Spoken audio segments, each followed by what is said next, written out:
Narito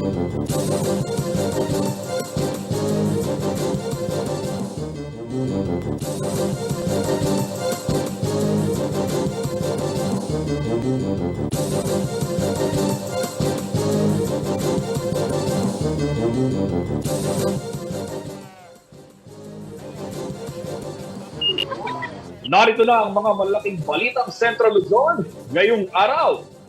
44 kilograms ng hinihinalang marijuana na kumpiska ng mga otoridad sa Mabalacat City, Pampanga. Kakulangan sa supply ng COVID-19 vaccine, pinuna ng mga Tarlakenyong nais ng magpabakuna. Mungkahing isuot na parang ID ang mga COVID-19 vaccination card, umani ng magkakaibang reaksyon mula sa ating mga karehiyon.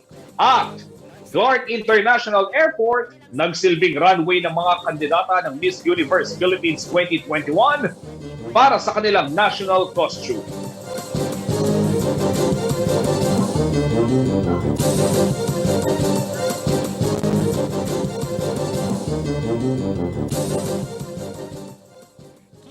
Maya Pabeni, Pampanga, magandang gabi. Central Luzon, sa ngalan po ni Binibining Sonia P. Soto, ako si Justin Dizon. Ito na ang mga malalaking balitang nakalat ng CLTV News ngayong araw ng Biyernes. At 44 kilos po ng hinihinalang marijuana ang nakumpiska ng mga otoridad dito sa may Mabalacat City, Pampanga. At ito daw ay nagkubling tila cargo, no? At nasaksihan ng ating kasamang si Paulo G. Santos yung naging presentasyon ng mga nakumpirma o nakumpiskang ebidensya ng mga otoridad. Paulo G., kumusta yung naging lakad kanina at paano nga ba nahuli yung ganito karami, 44 kilos na hindi birong, kumbaga parang isang kaban, no? Kulang na lang sa isang kabang bigas itong nakumpiskang illegal na droga nitong ating mga kasamahan sa mga kapulisan. Eksakto, Justin. Tama kayo dyan sa binabanggit mo. Napulilyaso itong pagpupuslit ng mga kontrabando dito sa 44 na bricks, Justin. Sa kada bricks nito ay umaabot nga ng 1 kilo. So dun sa 44, yan sa kabuuan, Justin, 44 na kilo yung nakuha nga nitong PNP. Base na rin dito sa kanilang pag-inventaryo ng ebidensya na ito'y nagmula, Justin, dito sa cargo station ng Victory Liner dito sa Dao Access Road. Hindi kalayuan ito, Justin, sa North Luzon Expressway dito sa area ng Mabalacat City. Yun ay matapos nga na aksidenteng dumausdos sa ibinubuhat na sako na inihalo pa, Justin, sa saging. Saging sabay yun. Itong bricks na marijuana nitong tricycle driver na kinilalang si Philmar Lipasano na inarkila lamang di umano ng magkasintahan na sina Jertek Lusong at Liana de la Cruz. Pawang mga residente ito, Justin, ng Angeles City at nasa tamang gulang na, Justin, pero makikita naman natin na talagang nasa kabataan pa lang itong mga naarestong suspect. Puperan na lang dun sa 44 years old na tricycle driver. Ayon na rin kay Police Lieutenant Colonel Sol Elifanio, agad na naitimbre nitong mga kawani ng Victory Liner ang kahina-hinalang kilos nitong mga suspect nang usisain nga nila itong laman ng sako. At dito na nga tumambad itong illegal na kontrabando, itong marijuana. Aabot daw, Justin, sa 5.2 million pesos. Ito yung street value nitong marijuana na hindi pa binabanggit yung pagkakakilanlan naman ng consignee dahil may follow-up operation daw ang PIDEA at ang PNP para matunton itong sinasabing kaibigan nitong dalawang kabataan na kumuha nga dito sa sako-sako na marijuana na natagpuan dito sa Dao Access Road, dito sa cargo station, Justin. Paulo G, mukhang nagkakaroon tayo ng technical problem. Yung lumalabas lang dito sa ating screen, 44 kilo ng marijuana. Komplituhin lang ho natin, 44 kilograms ng hinihinalang marijuana ay nakumpiskahon ng mga otoridad dyan nga sa may lungsod ng Mabalacat. Paulo, ito nga binabanggit mo kanina na 44 na bricks. At ito ay sa isang cargo station. Nung bang binahe ito, kasama yung mga suspect o ito ba ay parang pinakourier na parang pinadala na lamang doon sa mismong bus liner na iyong nabanggit, ano? O kasama yung mga suspect sa biyahe?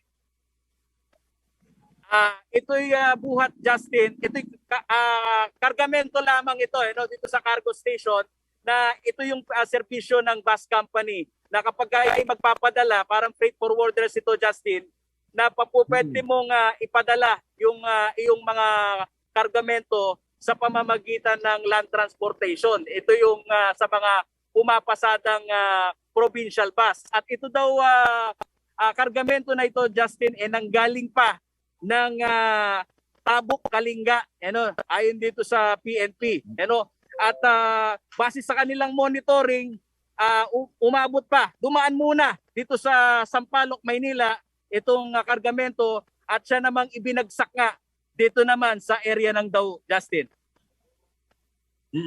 Paulo G, itong nahuling kontrabandong ito, 44 kilos, napakarami natatandaan ko kasi doon sa mga nakaraang coverage natin, sinasabi nga ng mga otoridad, particular na yung PNP at yung PIDEA, na yung Pampanga ay nagiging gateway doon sa delivery ng illegal na droga, lalo na sa Central Luzon. Malinaw naman dahil meron tayong mga bus terminal dito, meron tayong talagang accessible, no? Nandito lahat, kumbaga point of convergence itong ating lalawigan. Ano ang sinasabi ng mga otoridad kaugnay nitong mga ganitong pangyayari? Maghihigpit ba sila dun sa mga delivery ng cargos at saka ng mga goods? At itong pwesto na to, ito'y bukana lamang ng NLEX. Very accessible. So may mga popost ng mga tao pagkatapos nitong nangyaring insidente. Totoo ka dyan, Justin. Talagang paborito itong lugar natin sa Pampanga at ayon na rin kay Colonel Elifanio. Sa taong ito, itong diskarte na ipidinadaan sa cargo, sa land transportation, sa taong ito, unang beses pa lang ito. Pero sa mga nakalipas na panahon, hindi lang, Justin, na ito yung pangyayari na yung mga kontrabando, dito ibinabagsak dito sa ating rehiyon. Natatandaan mo naman, Justin, pati dyan sa customs natin dito sa Clark, iba't iba ding mga kontrabando at high-end na illegal na droga ang dumadaan. At sa obserbasyon nga nitong PIDEA at PNP, kailangan daw nilang matunton, Justin, yung punot dulo nito na kung saan yung mga nagpapadala ng kontrabando, posible, Justin, na nakikita nila yung potensyal dito sa ating lugar dahil ito nga malapit sa NCR at gayon na rin itong droga na to, binabanggit ni Colonel Elifanio, malaki ang posibilidad na ito ay ipapamahagi o yung illegal drug trade ay mangyayari dito sa Independent City o dito sa Angeles City. Na alam naman natin yung nightlife dito kahit may pandemya, kahit papano ayan, patay sindi pero andyan at andyan pa rin. Okay, maraming salamat, Paulo G. Santos. At mamaya babalikan kita para naman sa iyong susunod na balita. Alam ko, hinihintayan ng ating mga kababayan, lalo na mag-weekend yung mga pasyalan na ligtas puntahan dito sa ating lalawigan. Maraming salamat, babalikan ho natin yung balita kaugnay ng panawagan ng mga kababayan natin dyan sa Tarlac na bilisan yung roll-out ng bakuna. Huwag ho kayong aalis at magbabalik ang CLTV News.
Nagbabalik po ang CLTV News. Sa puntong ito, balikan natin ang balita kaugnay ng panawagan ng ating mga karehiyon sa Tarlac na mapabilis ang rollout ng bakuna kontra COVID-19. Si Rangel Pawid po, may detalye ng balitang yan.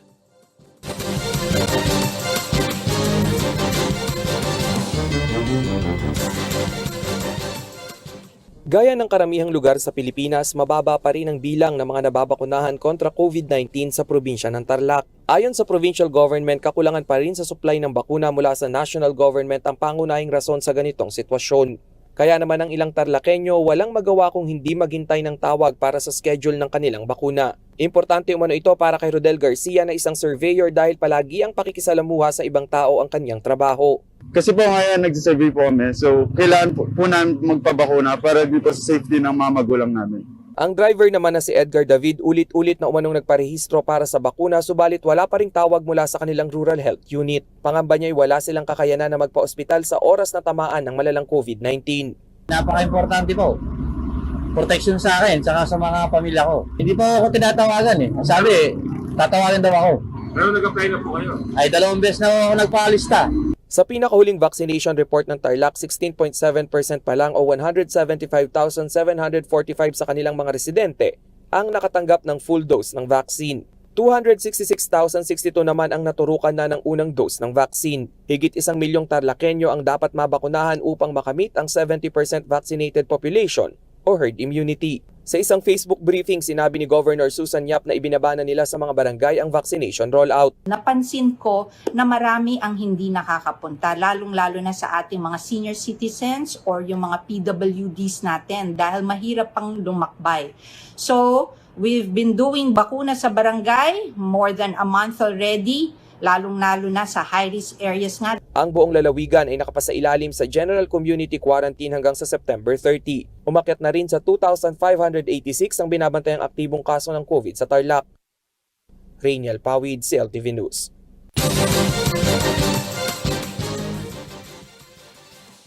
At sa iba pang mga balita, hati ang saloobin ng ilan sa ating mga karehiyon dito sa gitnang Luzon, kaugnay ng naging mungkahi ni Department of the Interior and Local Government o DILG Undersecretary Martin Dino na isuot na parang ID ang mga COVID-19 vaccination cards.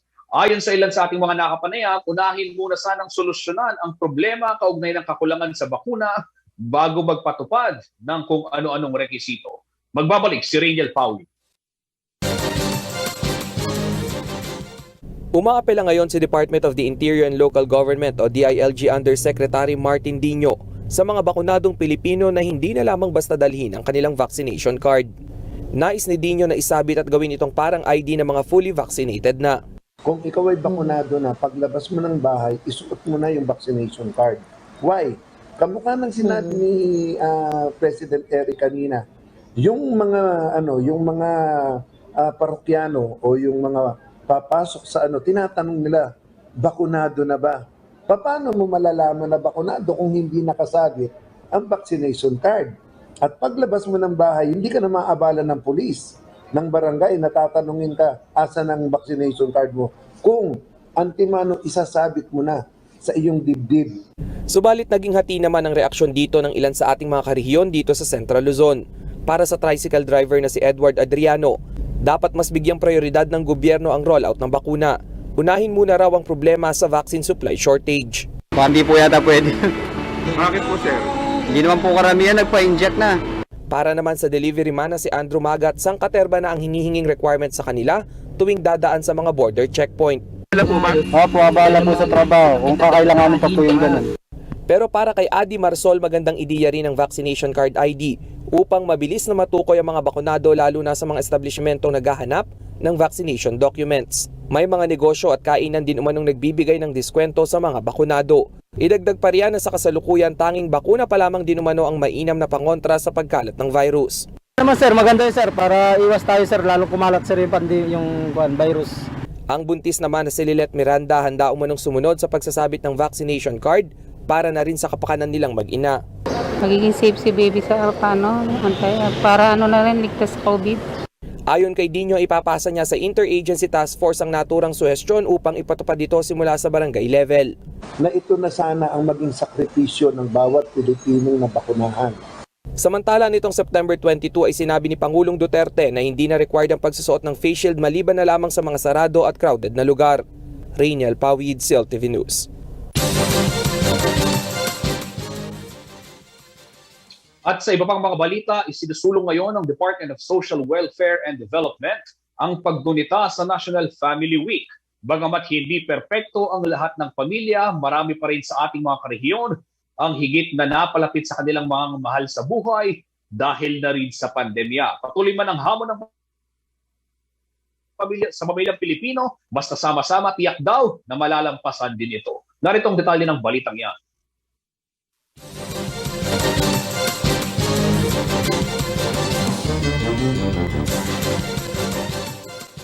Maraming pagsubok ang kinahaharap ng mga pamilyang Pilipino dahil sa nagpapatuloy na COVID-19 pandemic. Nandiyan ang mga magulang na nawalan ng trabaho. May mga pamilya na mula nung magsimula ang pandemya ay hindi na nagkita dahil sa mga umiiral na restrictions.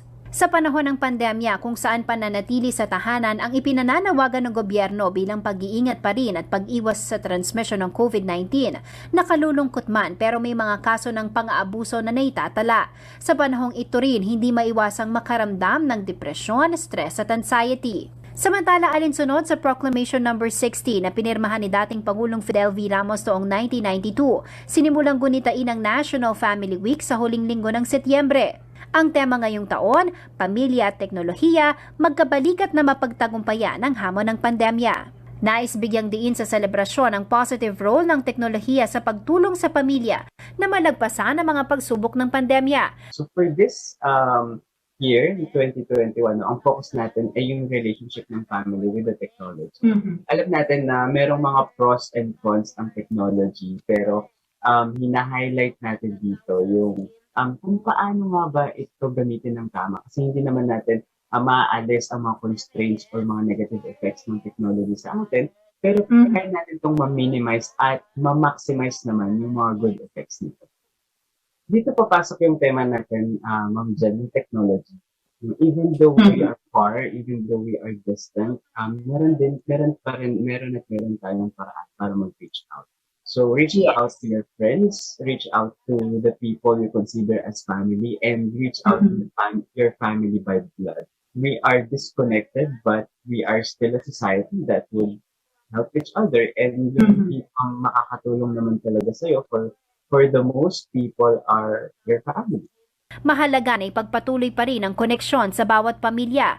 Kahit pa kasi karamihan ay nakastay at home, ang mga magulang naka-work from home at ang kanilang mga anak ay nag-aaral din sa bahay. Even if we are working at home, even if we are studying at home, we are facing our laptops, our gadgets, our cell phones, and we tend to disconnect with the people who are physically with us.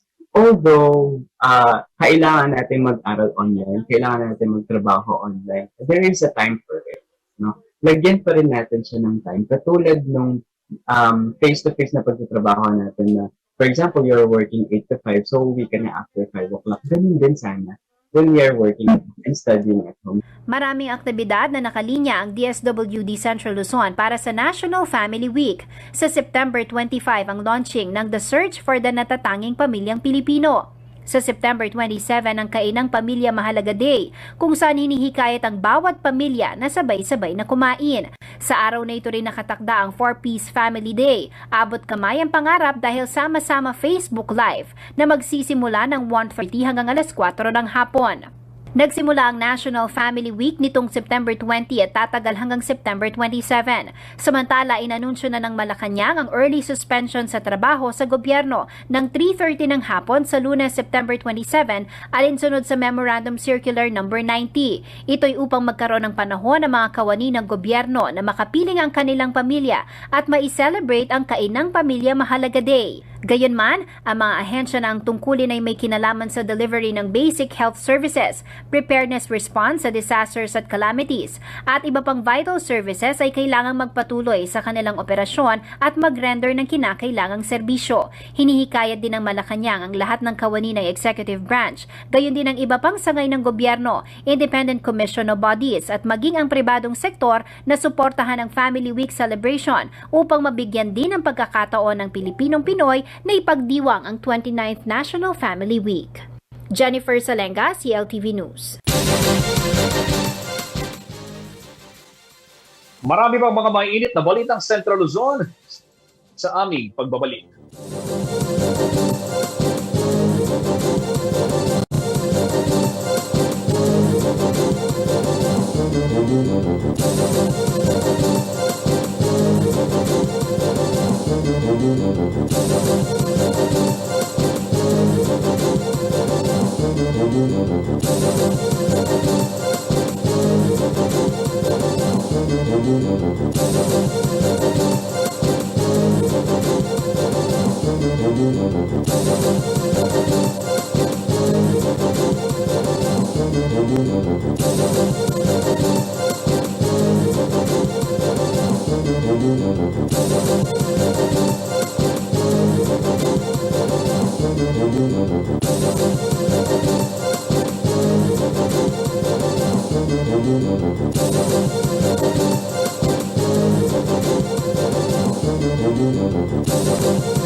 Nagbabalik po ang CLTV News at sa iba pang mga balita, pinatingkad ng mga nagagandahang binibini ang bagong terminal ng Clark International Airport matapos gawing runway ng mga kandidata ng Miss Universe Philippines ang ito nga nasabing terminal nga para sa kanilang National Costume Competition.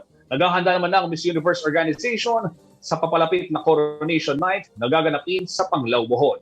May detalye ng balitang yan si Jennifer Salenga.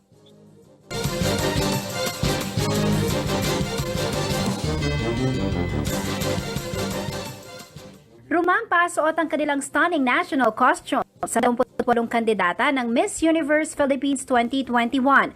Ang newly inaugurated na Clark International Airport Passenger Terminal ang nagsilbing runway ng candidates. Sophistication at elegance ang makikita sa bawat costumes na ang theme ay Carnival Queens.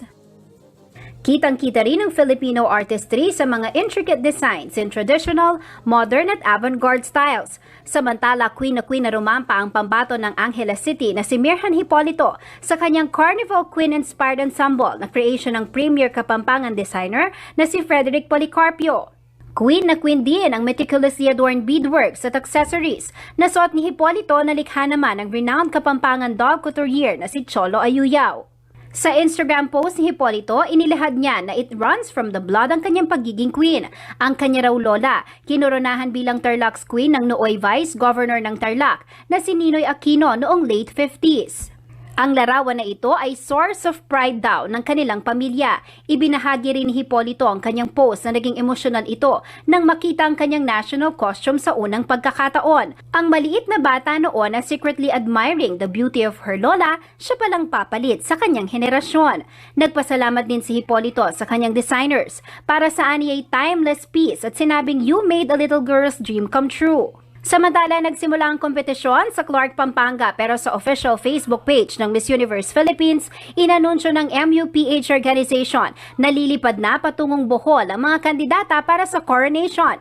Masayang inanunsyo ng organisasyon na ang Province of Bohol ang magiging host para sa Miss Universe Philippines 2021 pageant. Nakatakda ang final sa September 30 sa Henan Resort Convention Center sa Panglao, Bohol.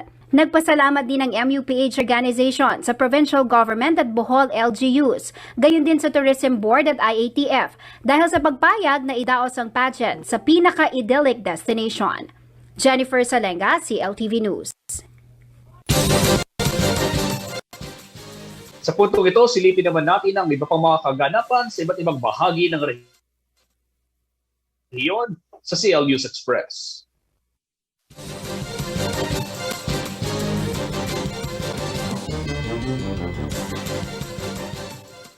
Nakumpleto at na-turn over na ng Department of Public Works and Highways o DPWH Region 3 ang 5 multipurpose buildings sa iba't ibang local government units sa 3rd Legislative District ng Nueva Ecija.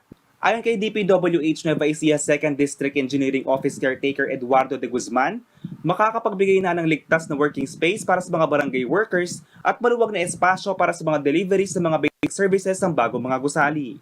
Kasama sa mga na-turn over ay ang Barangay Hall sa Rahal Centro sa Santa Rosa, Camp Tino sa Cabanatuan City, venues para sa mga social activities ng Caridad sa Cabanatuan City at Liwayway sa Santa Rosa. Matutulungan din ang 70 farmer beneficiaries sa Kalikid Norte sa Cabanatuan City dahil nagpatayo rin ng warehouse para iimbak ang kanilang mga produktong pang-agrikultura. Naging posible ang mga proyekto na ito sa ilalim ng Local Infrastructure Program of the FY 2020 and 2021 General Appropriations Act na nagkakahalaga ng 17.55 million.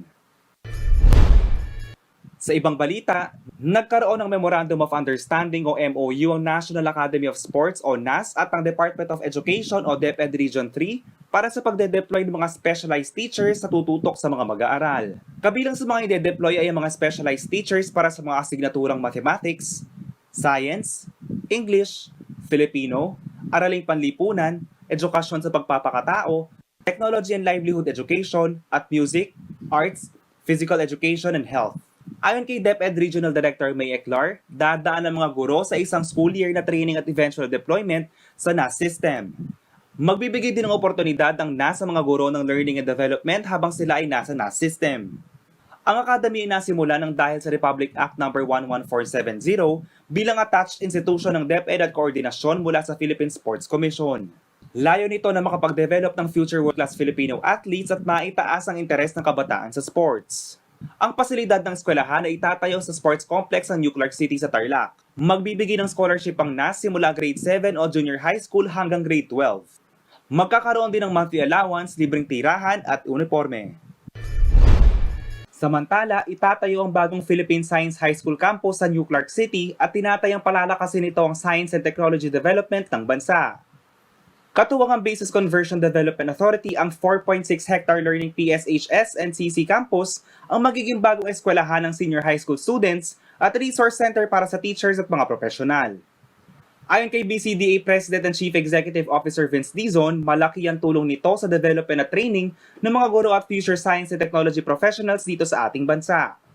Makakapagbigay din daw ito ng oportunidad sa mga mag-aaral mula Central at Northern Luzon. Importante din umano ang kontribusyon ng science and technology lalo na ngayong panahon ng pandemya. Mahalaga na mag-invest sa science, technology, engineering and mathematics education upang makapaghanda sa mga sakuna dulot ng climate change at makapagbigay ng scientific and technological solutions sa mga issues ng ating lipunan. Magkakaroon ng bagong campus ang Training Center, Technology Hub, Research Center, Innovation Center, Multipurpose Academic Building, Administration Building at Summer Camp Area Dormitories. Noong April 2016, nagkaroon ng Memorandum of Agreement ang BCDA at ang PSHS upang maipatayo ang infrastruktura para sa mga mag-aaral at mga guro. Ongoing ang procurement ng architectural at engineering design para sa training center at target na matapos sa susunod na taon. JM De Jesus, CLTV News. Manatiling nakatutok at magbabalik ang CLTV News.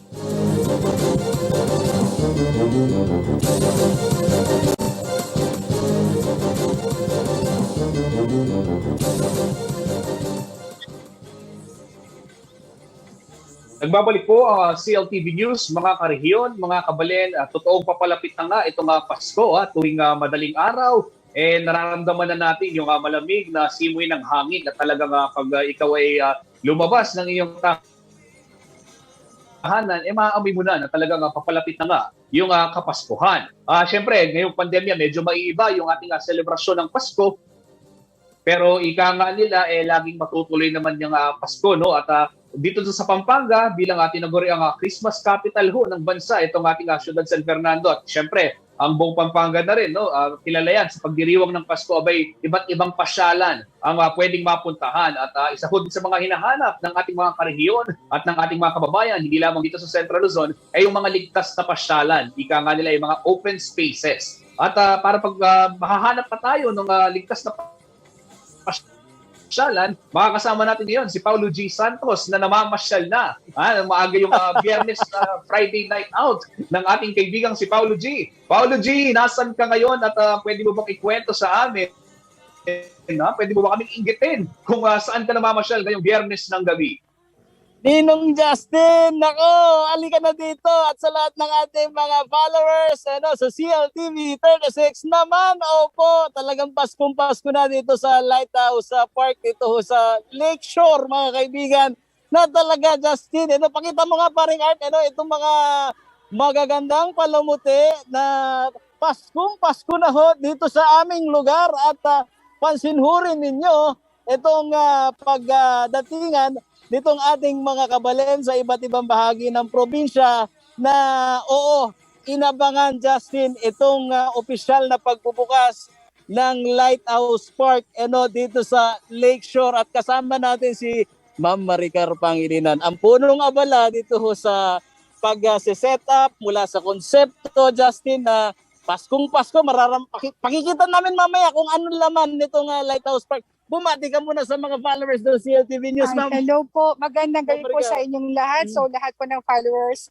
ng CLTV 36, good evening po sa inyong lahat. Okay, ma'am. Base sa konsepto, tara maglakad tayo. Habang naglalakad, kinukwento mo paano ninyo na i-konsepto ito at kailan nagsimula itong ating pagbubukas ngayon dito sa Lakeshore, ma'am? So nag-start po kami noong September 9 after ng anniversary namin ng Lakeshore. Nag-celebrate kami ng 21 years noong September 8, which kasama ito sa isa sa mga kick-off namin. So, ang team namin is actually Pasayang Pasko. So, gusto namin na lahat sana, sabi nga kanina ni Sir na pag dito sa Pasko, parang pandemic kakaiba. So, para at least ngayon, lahat ng problema, lahat ng mga pinagdadaanan natin, makita natin ang mga ilaw, ang masaya at ang magandang tunog ng Pasko, kahit pa paano naaalis ang mga hirap o anumang mga nararamdaman natin. Justin, kita mo kita mo yung espiritu ni Mama Maricar. Kung andito ka rin, maririnig mo yung mga Christmas carol. At sa ngayon, pakita mo paring Art, nasaan kami ni Mama Maricar? Nandito ko kami sa pinakamukha, entrance, yes. Na napakalaking Star. Justin, dalhin mo dito si Gab, para at least makapasyal. At naman, makikita mo rin itong mga inilawan na Ma'am Maricar, yes, mga puno na talagang inaalagaan natin sa mahabang panahon. Opo. Siyempre, alam naman natin mula sa mula na ang Lakeshore parang pagdating po sa nature, pag kayo ay mahilig po sa mga ambience na kung saan ay makikita ang mga kapaligiran at ang fresh air, dito po yun. Mm-hmm. So, ang ginawa po namin is sa pag-maintain, lagyan po natin ng mga puno-puno, mga halaman po, mga ilaw-ilaw, para at least masaya po. So, gayon din, may mga interesadong mga magtitinda, or like dito may mga mango slash, meron pong barbecue, or kung sino pa po if ever na gusto man mag-start up sa ngayong pandemic, pwede po sila pumunta rito, makipag-ugnayan lang sa amin at mabibigyan namin sila ng kahit na konting tulong man lang sa kanilang pang-araw-araw, pang-tawid ba, Ayun, kita mo Justin, no? Sige, pwede kang magtanong Justin, ha? Lalo-lalo na kung yung mga paborito mong pagkain dito. Meron ng mga stall, no? Gaya na naririnig mo kay Ma'am Maricar, bukas itong Lakeshore, no? Dito sa kanilang magiging advocacy na rin Justin, lalo-lalo na doon sa mga SMEs na tinamaan ng krisis, no? Na sila'y makapagsimula dahil napakaluwag nito at yung potential ng market, Justin, no? Alam mo naman, malapit ito sa North Luzon Expressway, ha? At yun hong nagiging ho ngayong patok sa mga kababayan ho natin, talagang itong mga pasyalan na alfresco kung tawagin. Yes po. Bali, syempre po tayo lagi dito, kahit na sabihin natin na nandiyan ang pandemic, marami man tayong bisita, lagi po kaming sumusunod sa mga safety health protocol. So ang mga tao po na allowed na lumabas, gaya po ng nasa natin executive order, yung edad 18 to 60 years old. So fina-follow po natin yon. So galing po naman Metro Manila, meron po kami hinihingi, RT-PCR or antigen. So lahat po yan, pina-follow natin. Tapos pagpasok po nila dito, nagkakaroon din po kami ng mga health declaration, thermal scanning po para sa lahat po at safe. At syempre, proud po kami na sabihin, nandito sa Lakeshore, almost 100% na po, lahat po ng empleyado ay vaccinated na kami. Ayun, Opo. napakabuti mga balita niyan. Paring Art, pakita mo nga itong puno na to na dinisenyuhan na, oo mga kaibigan, yan, nung nakikita nyo yan. Yan ho, dyan ho po pwedeng maglambitin ha, yung magkakasintahan na napagkaitan ho ng panahon sa pandemya para mamasyal. Justin, ayan, nakikita mo. Ha? Itong puno na yan. Paulo G. Justin. Yeah. Paulo G, meron... Paulo G, meron ng ilang mga katanungan itong ating mga napanood sa social media. Yes, sige. Yung mga minor daw ba pwedeng pumasok dyan? Ako, nabanggit yata ni Ma'am kanina, ulitin na lang natin. Nagtatanong ko si Maureen Pantig, pwede po bang pumasok ang mga minor? Ayun. Okay, minor daw. Yung edad natin, yung edad. Bali ngayon po, ang allowed pa lang po na lumabas ay nasa edad 18 to 60 years old. So hintayin po natin na pwede na po or bigyan tayo ng executive order ng ating governor at yun po yung sinusunod namin. At ang local LGU namin ng munisipyo ng Mexico, under po kami doon. So lahat po ng mga kautusan nila sa health protocol ay sinusunod po namin. Okay. Justin, alam mo, sige, go ahead. Isang tanong, Paulo G, ano? Ito, Sige. nanonood si Ma'am Myra Santos, watching from Metro Angeles, ano? Tinatanong niya, gusto nilang mag-coffee, banding daw, ni Tata Fidel. Ang tanong lang, pag ba nagpunta dyan, wala namang entrance fee, ano? Dyan sa park, no? Bali yun po. Meron po bang entrance fee? Yes po, 50 pesos po na entrance fee pero consumable po siya. So halimbawa po nagbayad kayo ng 50 pesos at gusto nyong mag-boat, so iaawas po yon sa ating pagbayad sa boat at other amenities po like ng pagbabike. So lahat po yon.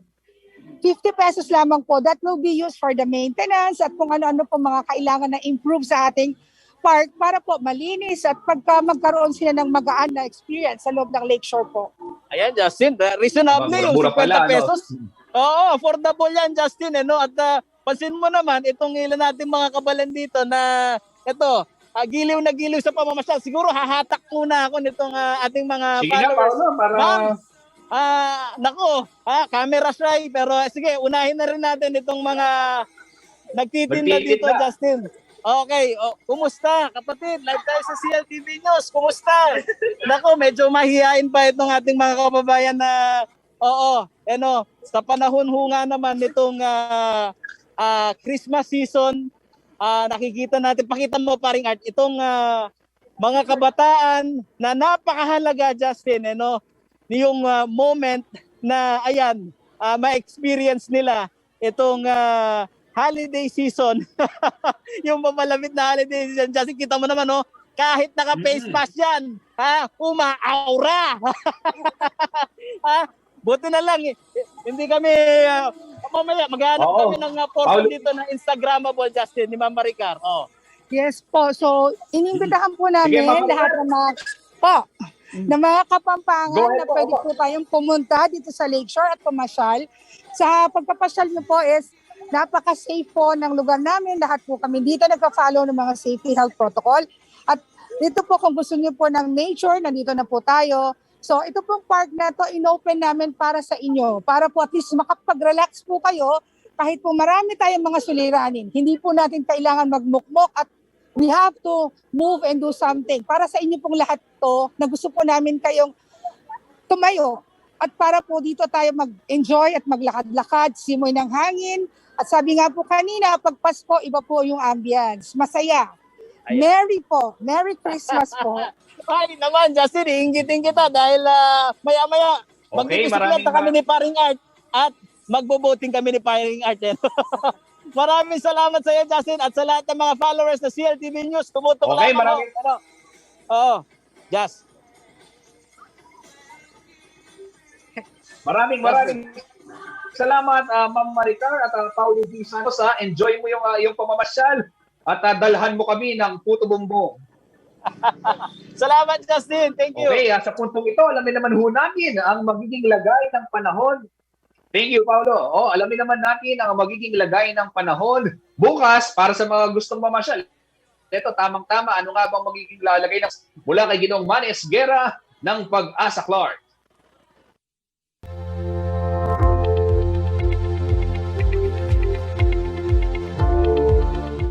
Magandang gabi po at narito po magiging taya ng panahon sa susunod na 24 oras.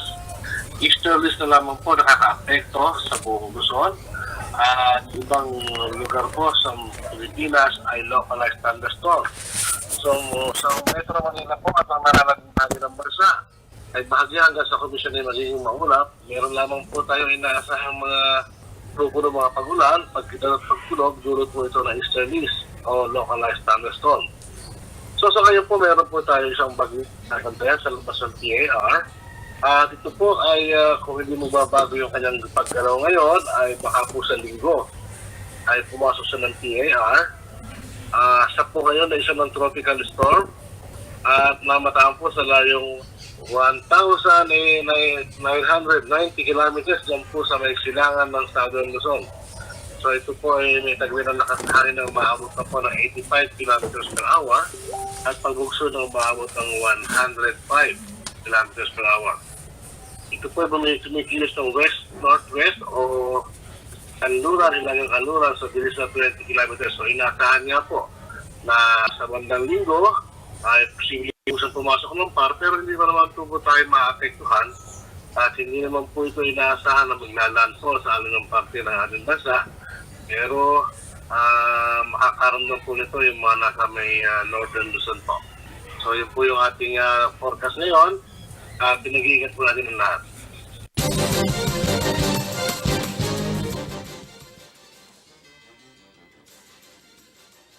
At yan ang mga balitang nakalap ng CLTV News ngayong araw. Para sa karagdagang detalye, maaari niyo pong i-follow ang aming mga social media pages at CLTV36 Official and at CLTV36 News sa Facebook at sa Twitter naman at CLTV36 at meron din po kaming Instagram.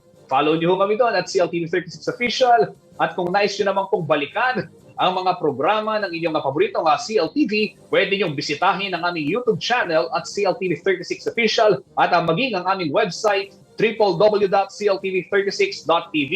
Para naman po sa mga kababayan nating nanonood sa kanilang mga telebisyon, mapapanood po ang Signal Nation o ang CLTV via Signal Nationwide Channel 115 po yan. At syempre doon sa aming mga 39 cable partners dito sa buong Central Luzon. Sa ngalan po ng buong pwersa ng CLTV News and Current Affairs at sa ngalan po ni Binibining Sonia P. Soto, karehiyon ako po si Justin Dizon.